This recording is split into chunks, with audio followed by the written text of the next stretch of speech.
I'm Jane Goldman, and I'm investigating the paranormal. Tonight, I'm trying to discover the truth about aliens.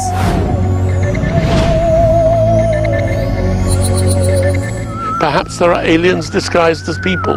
If their technology is very good, we simply would not know.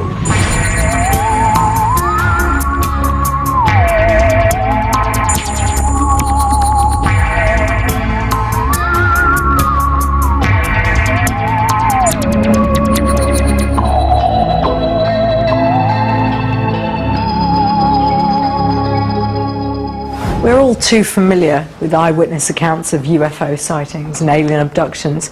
We've all seen the blurry photographs and the wobbly home videos that claim to show flying saucer activity. And we're all aware of the assertions by the believers that there's an official cover-up in operation. So I was determined that this investigation was going to be more ambitious. I wanted to find out if there was any hard evidence of any alien activity here on Earth. So I headed across the Atlantic to America for my first case. 5,000 feet up at the edge of the Rocky Mountains in the American Midwest is the border between Utah and Colorado.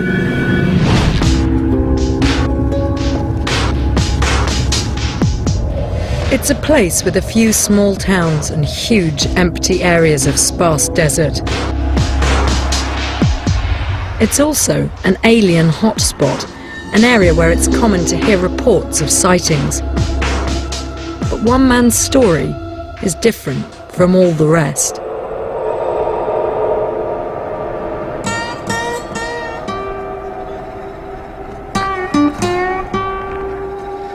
I waited on a lonely road on the Colorado border where I'd arranged to meet Bob White. He was a man with a unique story. Bob had promised to take me to the spot where his alien encounter had happened. Bob White was a successful country singer touring the USA. One summer night, he was driving to Las Vegas with a girlfriend. At about 2 a.m., they crossed the border from Utah into Colorado. Then, just up ahead, they both saw what seemed like a huge and brilliant light beside the road. Bob persuaded his girlfriend to pull over, even though she was terrified. Bob got out and walked up the dusty slope to try to discover the source of the light. But when he reached the top, the light became so intense that he had to shield his eyes.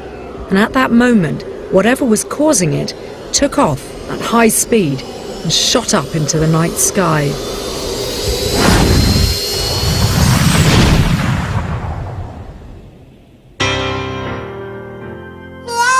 That all sounded like just another encounter, but the thing that made Bob's story different was that whatever had caused the blinding light had left something behind when it took off.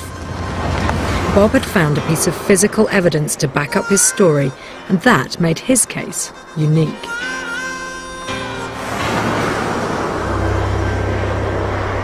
She and I were driving this road. It was late at night. It was about 2 o'clock in the morning or 3 o'clock in the morning. It was very, very dark. This is pretty close to the spot right here.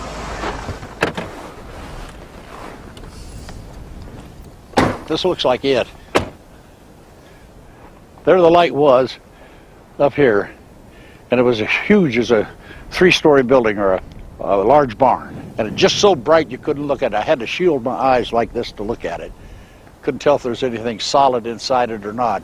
And we were standing here, and the light was shining over the top, and I couldn't see the bottom of it. And I thought, well, I'm going to see these big halogen lights, and I'm going to see mining equipment. But there were no halogen lights, and there was no mining equipment. And as we were watching it, it just straight up in the air, just as fast as my eyes could follow it.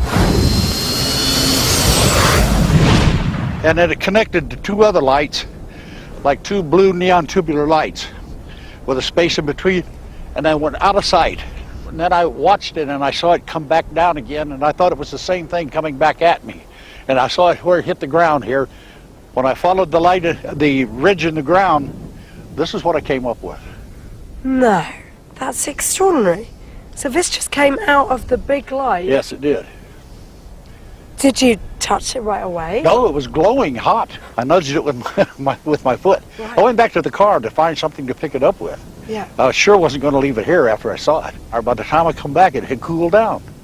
So right away you felt you were right in the middle of something Right. extraordinary. Actually, it happened so fast that I didn't have much time to feel anything, except that I knew that something hit the ground and I wanted to find out what it was.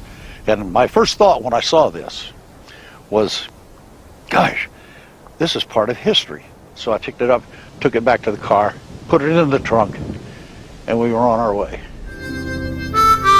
The object Bob had recovered from the UFO encounter was made from some sort of metal, but felt much heavier than it looked. It was strangely beautiful and like nothing else I'd ever seen before, but I knew if I wanted to find out more about the object and its origins, it was going to have to be scientifically tested. Back in the car, Bob continued his story. After their encounter, Bob and his friend drove to Cisco, the nearest town about 15 miles further south. Since that night, a freeway has been built that bypasses Cisco. Now that the main road no longer passes by, the town that Bob and his girlfriend visited has become a ghost town. This was a cafe. This was where we stopped to get a cold drink. There were two prospectors sitting at the table. They overheard us talking because we were both pretty excited about it. And they come up and ask us, "You folks saw something tonight, didn't you?" And I said, "Yeah, we saw some lights."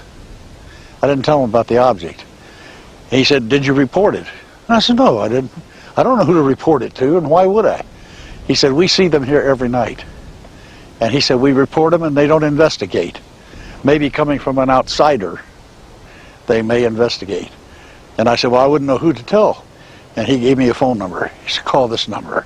The number he dialed was for the nearby Green River Air Force Base, which is known today as the new Area 51. But the duty sergeant who answered the call seemed unimpressed with Bob's report. He blew me off. He said, "Well, what you saw was probably some reflections of headlights or swamp gases or ball lightning," and he wasn't interested in it, so I wasn't either. Did you tell him about the object? No, Why did you not tell him? because I didn't want anybody to call me a UFO nut. Right. That's why, because my career was going real good. The object remained with Bob's sister while Bob concentrated on his singing career. When she died in 1998, Bob rediscovered the alien object and decided he now had time to investigate it further.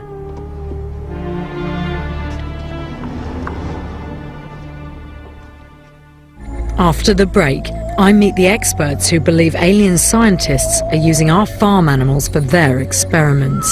Sometimes the ear's gone, the tongue's removed, glands, eyes removed,